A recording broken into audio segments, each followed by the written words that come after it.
Hello everyone and welcome back to Subnautica, and I have been quite busy between episodes collecting up materials here.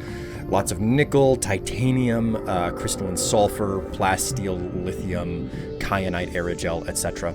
So I'm going to go ahead and collect up as much as I can carry here, and the first thing I'm going to do is I'm going to make myself the prawn suit jump jet module. This is the last upgrade that I need to make for the prawn suit. Let me go ahead and grab up the last piece of kyanite here. I'll need all of this stuff, but for the moment, let's go ahead and pull out the energy efficiency module, and we'll install the jump jet module. I don't need the efficiency module anymore, obviously, because I have the thermal reactor module. So that's all taken care of. Now, before I can... There it is. Okay, so it's time to go into the further depths of the world, but before I can do that, there's a handful of upgrades I have to put in. And in the process of exploring for the materials to make these upgrades, I found this silver node conveniently right next to the Cyclops submarine. Oh, I almost forgot. There's a gold node over there, so I need to harvest up both the gold and the silver in order to make some of the stuff I need. Alright, let's go ahead and grab this prawn suit depth module out of the prawn suit upgrades. We'll go ahead and upgrade the Cyclops depth module to a level 3. We'll upgrade that prawn suit module to a level 2. Install the prawn module into the prawn suit. Then we'll hop over to the fabricator, make a Cyclops fire suppression system. Don't know that I'm going to use it, but we'll make it and install it anyway. And finally, put the Mark III depth module into the Cyclops. Finally, I need to make ion batteries, which is what I got all of that gold and silver for. Then I'm going to combine those ion batteries with some of the silicon rubber that I brought with me to make power cells. And the last thing I'm going to need is an additional blue tablet. That's just kyanite and some ion cubes. Engine powering up. All right, let's get moving, guys. I had to burn off a little bit of my energy in order to get all of those heat leeches off of the hull. I mean, the shield generator is so valuable for keeping heat leeches off of the hull. Again, not that it's a huge problem here in the depth, especially this far low with all of the geothermal activity. Stupid leech trying to reach me already. Okay, so the Cyclops submarine was basically sitting right at the exit to the passage to get into this inactive lava zone, because that's what this is called. It's the inactive lava zone around the lava castle. So I came straight out of that passage a while back. What the heck did I hit? I came straight out of that passage and I basically stopped the submarine. So I banked hard right and I've come over here, and this is one of the routes to get down into what's known as the lava lake below. The problem is that the route to get into the lava lake, you can see it right there. That's the only route.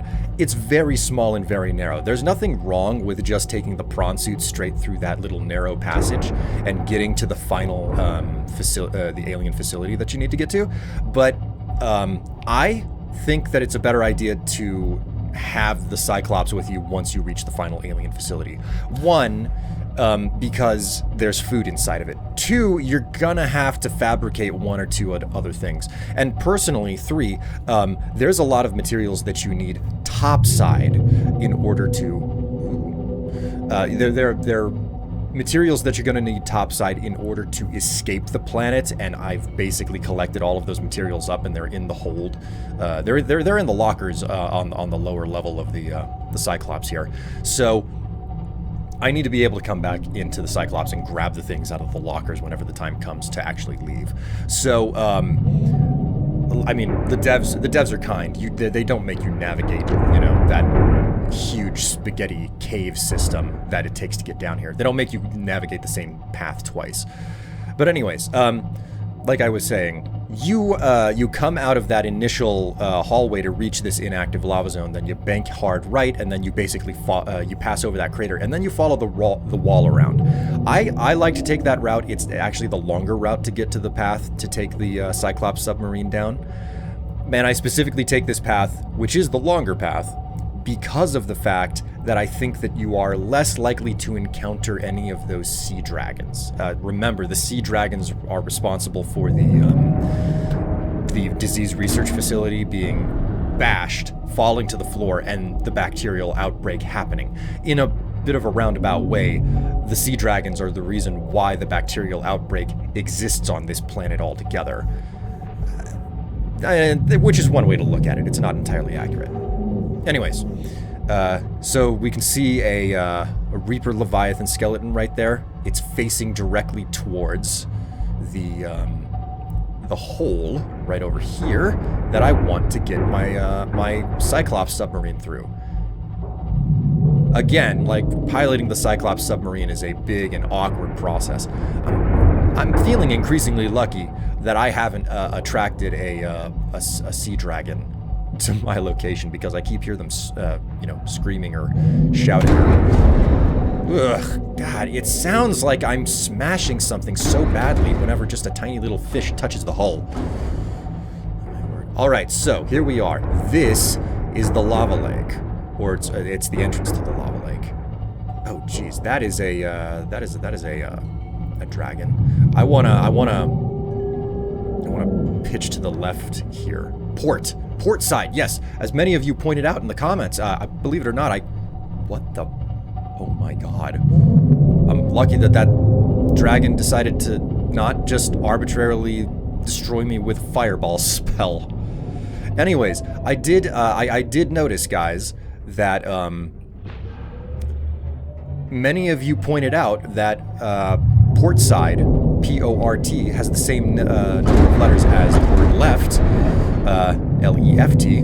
So never let it be said that I don't check out the comments. My God, I have never come down here and had the sea dragons so close to my hull. I'm getting very nervous here, man. Then again, I've never used silent running once this entire playthrough. Oh, please do not. It's hucking fireballs all left, right, and center. I didn't realize that there were two of them. I thought there was only one of those things down here. Ooh!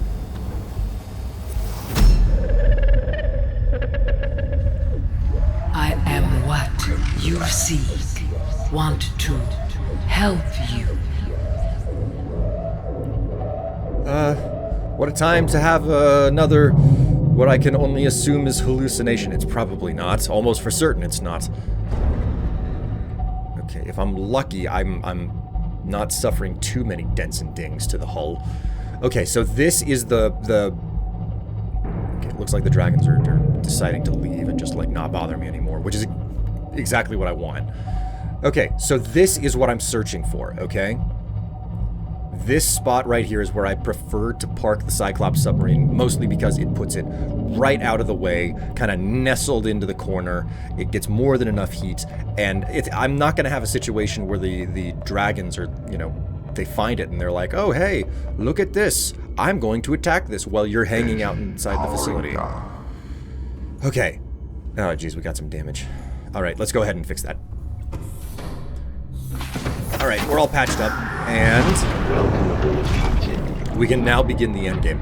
Now, I don't know how much commentary I'm going to be able to fit into the edit here, because getting inside of this facility, there is a stupid amount of world building and information. Like, basically, if you leave no stone unturned whenever you come into this facility, you will not have any questions left about what was going on this planet, okay? And I'm going to do my best to read and look at every single bit of data here. So, there's a really good chance that my commentary is just, like, going to be completely pointless in a moment here. So, use one of my 2 blue tablets.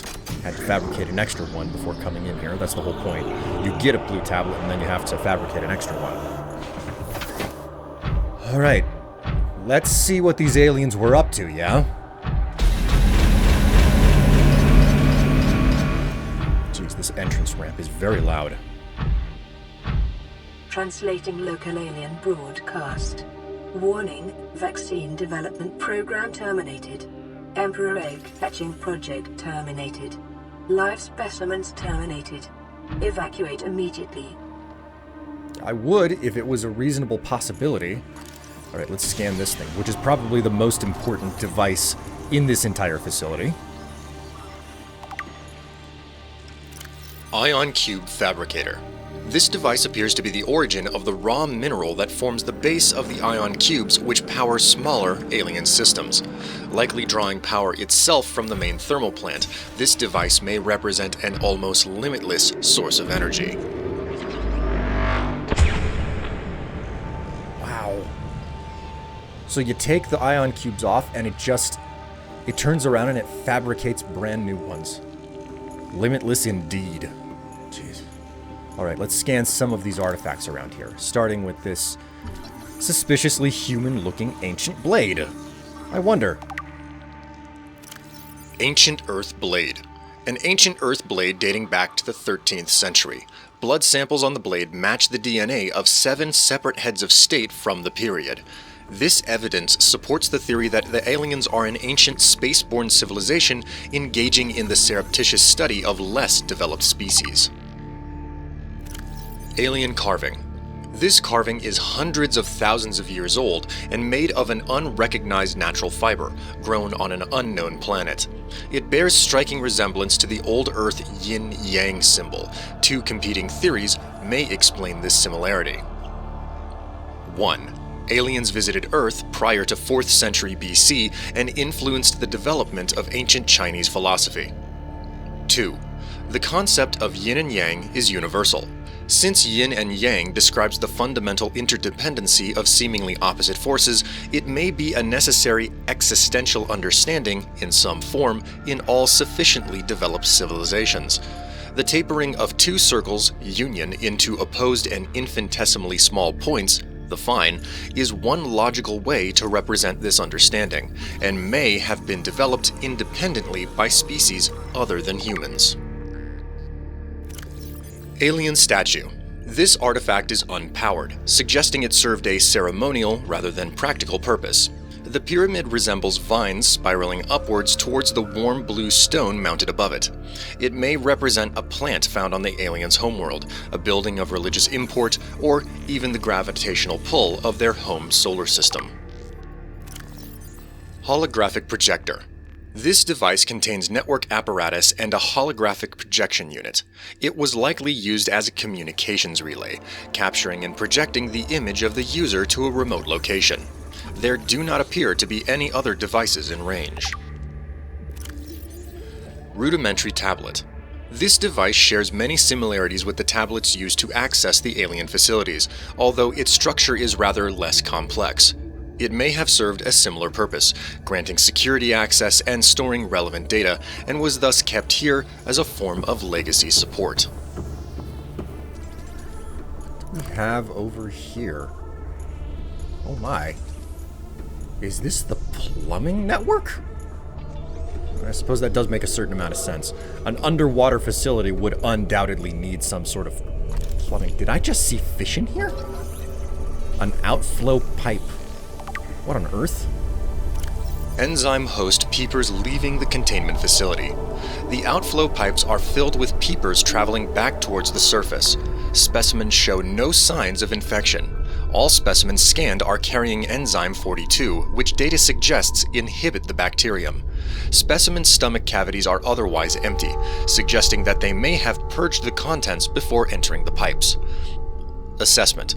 If peepers have evolved to distribute the enzyme via the pipe network, this may explain part of the mechanism by which life on 4546b has survived since the bacterial outbreak. Peepers entering the containment facility. The pipes drawing water into the containment facility are filled with peepers arriving from the surface. The fish show no signs of distress. The specimens scanned have all consumed high quantities of seeds and organic matter from the surface. Some specimens are beginning to show signs of infection. Integrating new PDA data. Ventilation control. Water flowing to and from the primary containment facility is being automatically controlled independently from other safeguards. Data on the water composition has been recorded. Inflow. Water is being drawn in from different biomes around the surface of the planet. The water temperature is considerably lower than the volcanic environment outside the facility, while microorganisms and nutrient counts are substantially higher. Outflow.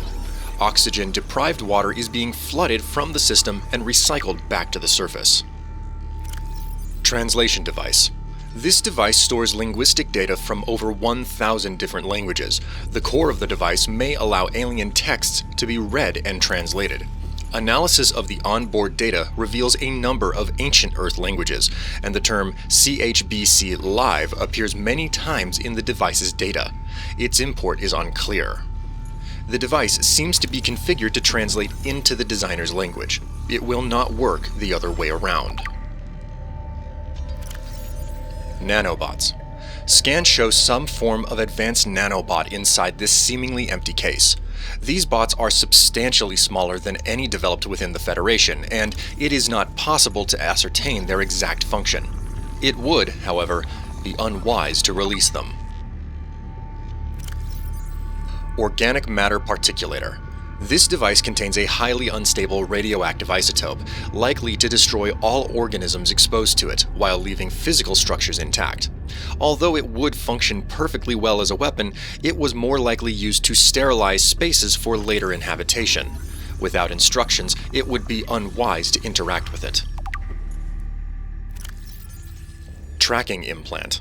This construct is emitting a high-bandwidth signal consistent with alien transmissions intercepted elsewhere. DNA on the exterior indicates it was once implanted inside one of the life forms indigenous to 4546b. Its size suggesting the subject was a Leviathan-class organism.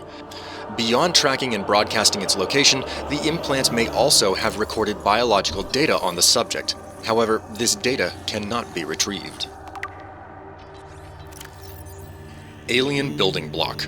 This rock-like object features organic as well as mechanical parts, and there is some genetic and technological crossover with the design of the self-warping constructs encountered elsewhere. It appears to serve no purpose in its current state, and is awaiting some kind of activation sequence. Materials such as this may have been a fundamental building block of the aliens' technology, or even of the aliens themselves. This room appears to be a biological archive storing more than 40 indigenous egg specimens in different states of development. Holy... This is impressive. It looks familiar. A lot of these look familiar. This looks like a lamp. In fact, I would love to have that, as a decoration. Oh, it's a sea dragon egg, I think. My word. Integrating new PDA data. Sea Emperor Leviathan research data. Specimen size categories have been adjusted upward to accommodate this species. 1. Feeding and digestion. Alien research data indicates that, despite its size, this species feeds entirely on microorganisms it filters from the water, which themselves depend on a complicated ecosystem of plant and animal life. 2. Reproduction. Large ovary-like organs are carried in the creature's middle section, suggesting that, like other species on this planet, it produces eggs. However, internal scar tissue indicates probable infertility. 3. Enzyme 42. The Emperor manufactures Enzyme 42 within its stomach cavity to break down its food, and will occasionally expel it into the surrounding waters.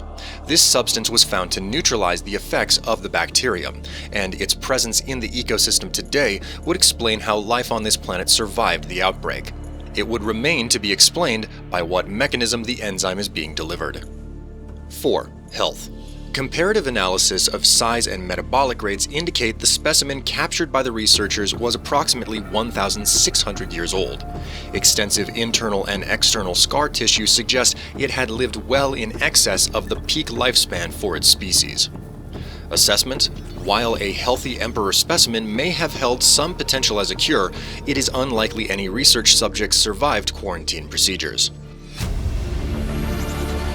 Integrating new PDA data. Enzyme 42 project data.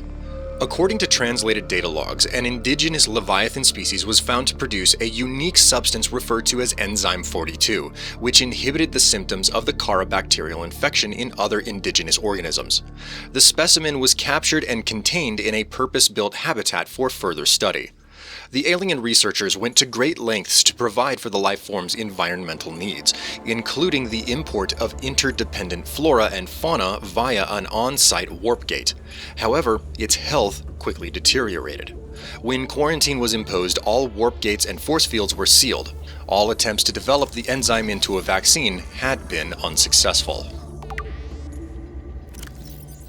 Sea Emperor fetus. Found preserved in a display case, it was likely a child of the adult specimen contained within the facility. Physiology.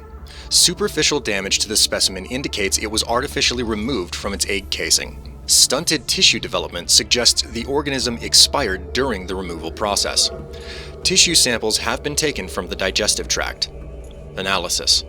It appears the aliens were attempting to formulate a cure for the bacterium from enzymes produced in the specimen's digestive system. Without a young, healthy specimen, these efforts were in vain. Sea Emperor egg casing. Shell composition. The shell casing is formed from thick layers of carbon composite, suggesting an extensive gestation period. This Leviathan species may give birth just once per century, perhaps just once in their lifetimes. Shell casing incisions.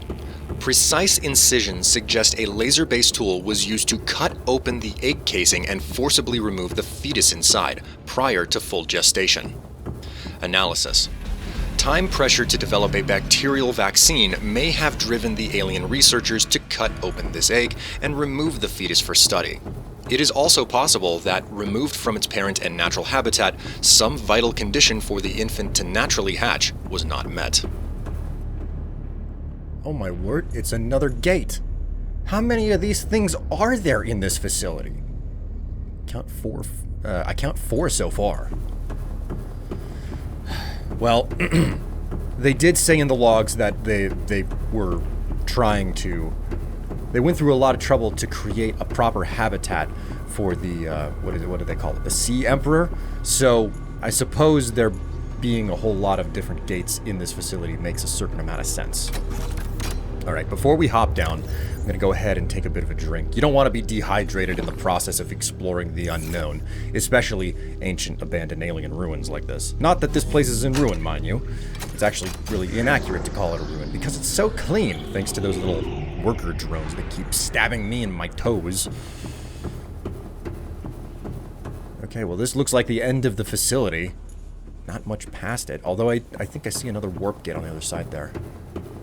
This must be the purpose-built fish tank for the Sea Emperor, as they called it. Oh yeah, this thing is huge. Look at it. Oh. Oh.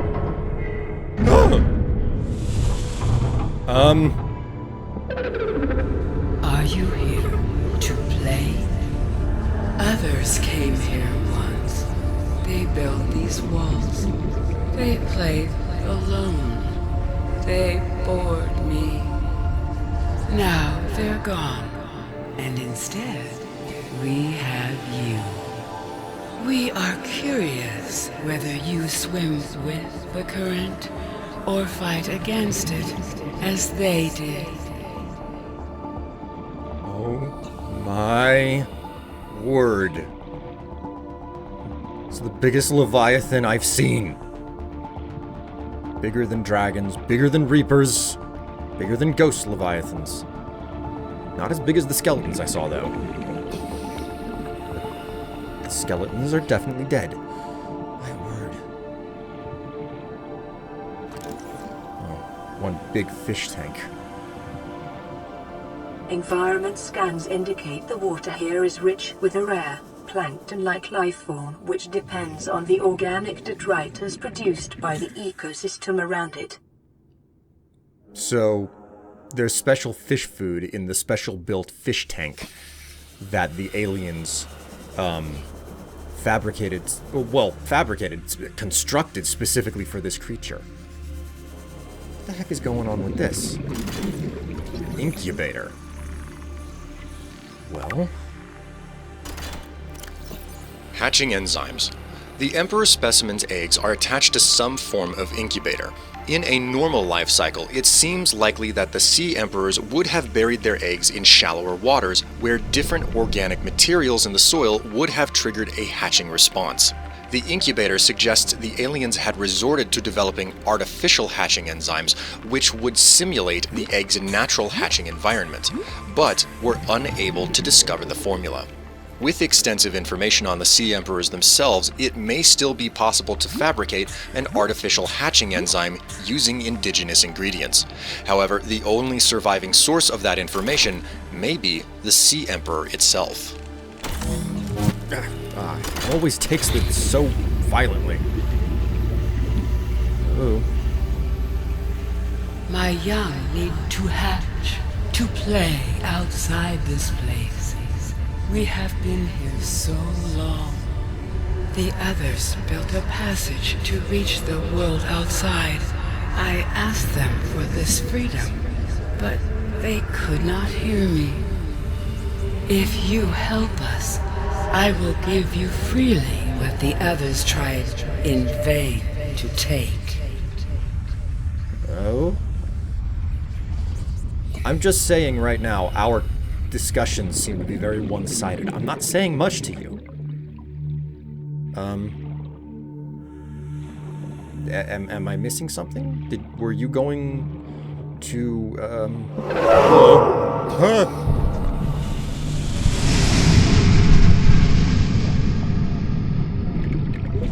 Detecting unusually passive behavioral patterns in nearby predators.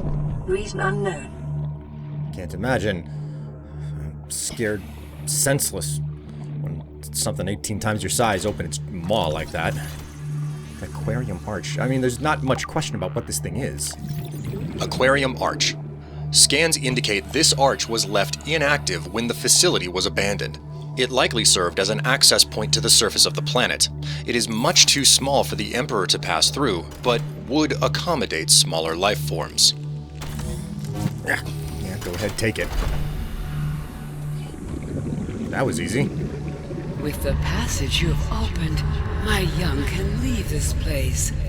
But first they must feel the time is right and break free of their shells. This is what the others could not force from me.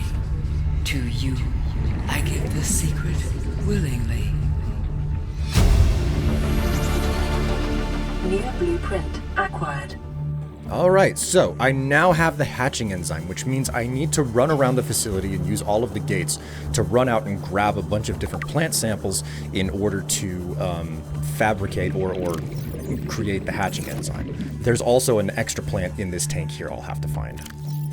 The Sea Emperor's life cycle. Available biological data has been used to synthesize the effects of the alien bacterium on the Emperor's natural life cycle. This creature likely lived and moved in small herds around the planet's ocean trenches, coming to the surface to feed off the huge volumes of microorganisms in the shallower waters. Family size would be strictly limited by available food supply. Offspring would likely split off at a young age to form their own herds elsewhere. Given their sparse population, mating and egg-laying was likely infrequent, perhaps a once-in-a-lifetime event. This species likely had a preferred environment for egg-laying. In fact, successful hatching may depend on such conditions. Given the rarity of this event, it is impossible to calculate those conditions precisely. There is no evidence to support the assumption that all members of the species were immune from the alien bacterium. Even if this is so, there is evidence that introduction of the bacterium decimated life on the planet, and this would have catastrophic effects on the Emperor's food supply and survival rates. The symbiotic relationship between this specimen and other life forms likely developed as a direct result of the bacterial infection. Those life forms which learned to keep the Emperor alive survived with its help. This may explain the vast tracts of lifeless ocean in a rough perimeter around the Emperor's location.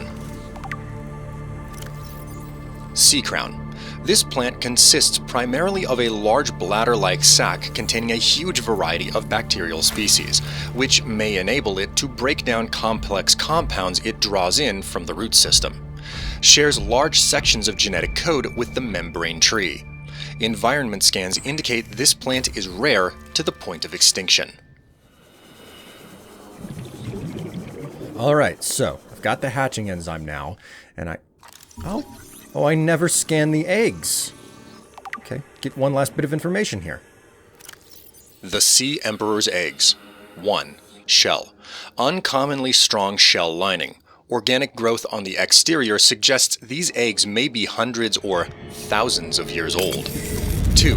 Alien tubes. Alien devices penetrate the outer shell layer, likely designed to supply them with nutrients and to isolate them from the surrounding environment. 3. Amniotic sac. Like many eggs on 4546b, these do not contain a nutrient supply which is slowly exhausted by the embryo. Instead, they exist in a form of natural stasis, awaiting appropriate hatching conditions. 4. Fetal organism. There is a high genetic match between these organisms and the Leviathan in the vicinity. They appear to be stable and healthy.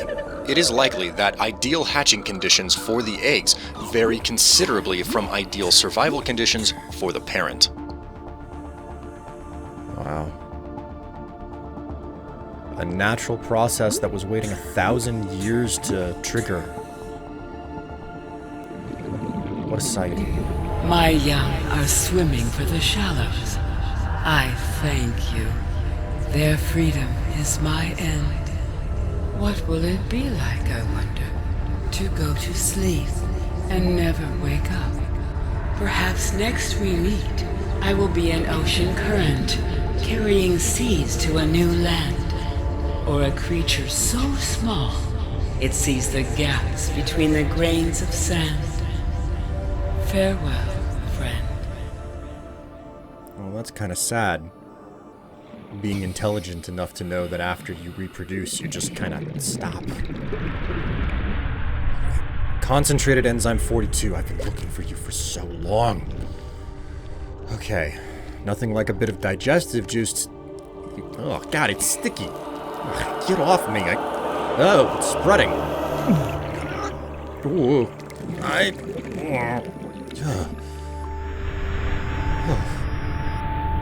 Did that work?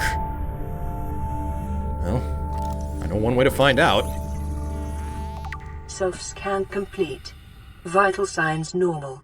No remaining sign of bacterial infection. Well, I hate to say goodbye, but I've got what I need, and there's not much that I can do about her fate. So, just hop through this, I guess? Where's it gonna take me?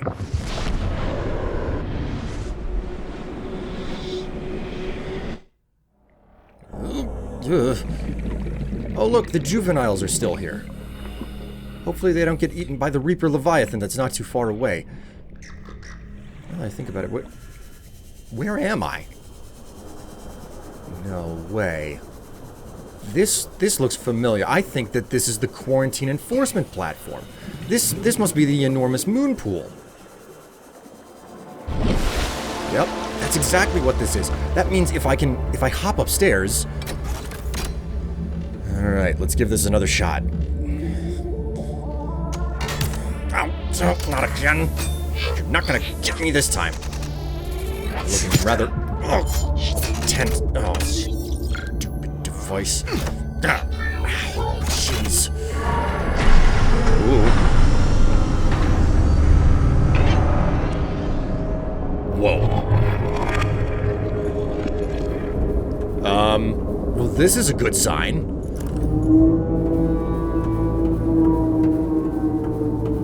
Is that the sound of the gun outside powering down? The whole facility looks like there's no juice left in it, which is exactly what I want.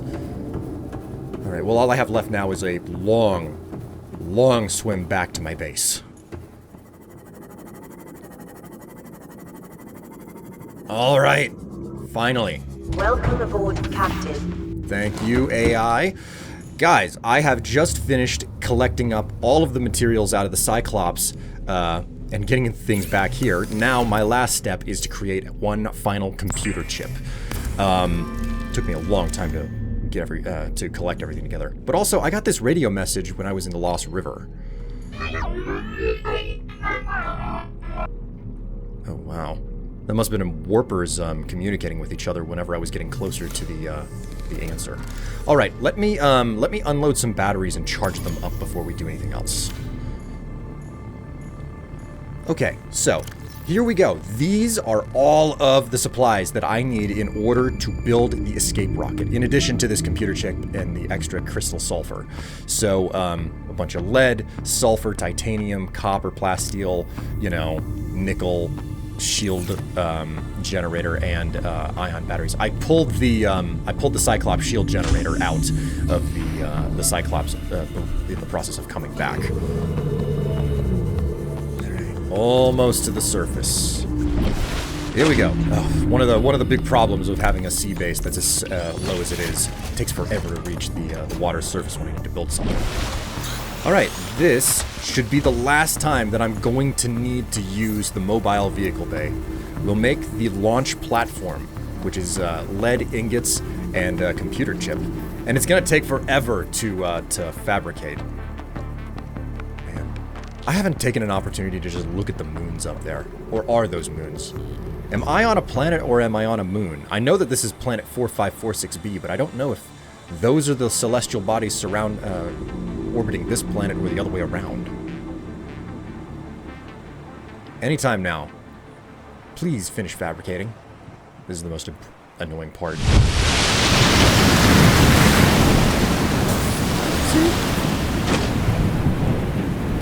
That whole thing falling into the water really is loud. Alright, so. Alright, my escape is close at hand. All I have to do is construct this thing, and it starts with the Neptune gantry, which is plasteel, copper wire, and lubricant. Not too expensive. I could have had this constructed. I could have had the platform and the gantry constructed before going down, but, you know, why do that? I figure better to do it all at once. Also, this is the only time in the game you get to walk up to something super close and watch it get fabricated and look at the texture exchange, like, just the whole process of it. Because nothing is this big, nothing takes so long to fabricate, and nothing is this slow to fabricate in the game. Like, the Neptune rocket is one of a kind and on its own. Alright, now we have plasteel, nickel, aerogel, and a wiring kit to make the boosters. So this will take just as long as the last set. Now for plasteel, crystalline sulfur, kyanite, and the batteries to make the fuel reserve. Finally, the cockpit. I'm glad that I grabbed up all of those materials before leaving the depths, because this is like the last part of start and stop that you get into. Neptune 1 rocket online. All right, well, at least I didn't have to keep jumping back into the depths. That being said, let's grab some supplies. I don't want the rocket to be without supplies once I actually take off. All right, I'm here. Let's go ahead and use this fancy elevator. Like I said, you don't want to be without food and water whenever you're on a space voyage. And look at the Aurora, it's still over there burning. And it still dwarfs the size of this rocket that I have. Then again, the Aurora was a interplanetary ship, probably built in space. Alright, so for this first locker, we're going to put the creature comforts in here. The toys, the models, the posters, etc. I'm also going to put the valuables in here, gold, diamond, rubies, etc. For this one, we're going to put in the food and water and medical supplies. For this next one, we're going to put tech equipment in, things that might be valuable when I get home. The ion cubes, the ion batteries. And for this last one, we'll probably just jam a whole bunch of the extra stuff in, you know, lithium, quartz, etc. that I might need. All right, let's start powering this up. Auxiliary power unit online. This is there's real heft and weight to every lever. Communications systems array active. Every single time I pull one of these, it feels like a big deal. Pressurizing hydraulics. I have to hand it to the developers at Unknown Worlds. Just this whole process, even climbing this ladder, it feels momentous. It's important and it's a big deal. Primary computer systems active. The culmination of all of your efforts, all of my efforts, are finally coming to fruition. Life support systems online. That should be everything. All Except... systems are go for liftoff. Right, let's prepare a time capsule. So first off, we'll use a picture. I'm just going to use a picture of my base that I built. And we're going to put some things in here, some titanium, a wiring kit, benzene, an ion cube, a stalker tooth, and an ion battery. Just a shotgun blast of things that would be useful to other people who might pick up my time capsule. I hope you enjoy the adventure as much as I enjoyed the escape. You can watch my adventure on YouTube, William Strife. Alright, that's a pretty good message to leave behind. So... Time capsule ready. Alright guys, are you ready? I think I am. It's time to get off of this rock. I've had pruny feet for months. Or has it been weeks? I've lost track of time. Alright, here we go. Ready to launch on your command, Captain. Let's do it. Launch in 10, 9, 8, 7, 6, 5, 4, 3, 2, 1. I haven't felt this many G's in ages. Time capsule jettisoned. Right. As long as I don't get shot out of the sky, everything should be fine. God, my blood is rushing to my feet.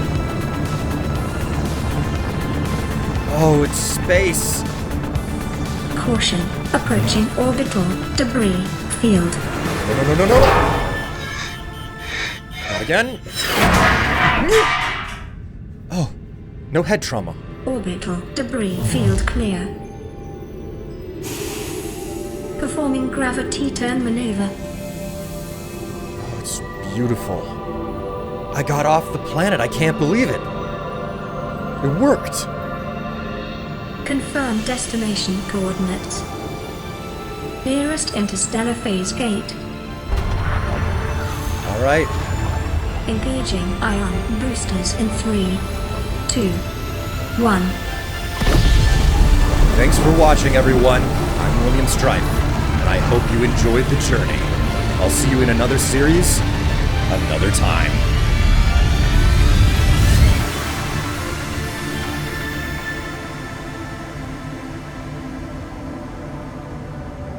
What is a wave without the ocean?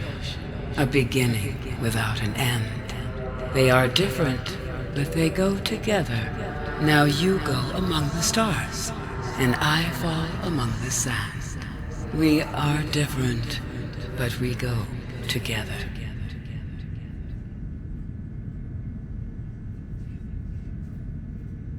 Welcome home to all Terra. Permission to land will be granted once you have settled your outstanding balance of 1 trillion credits.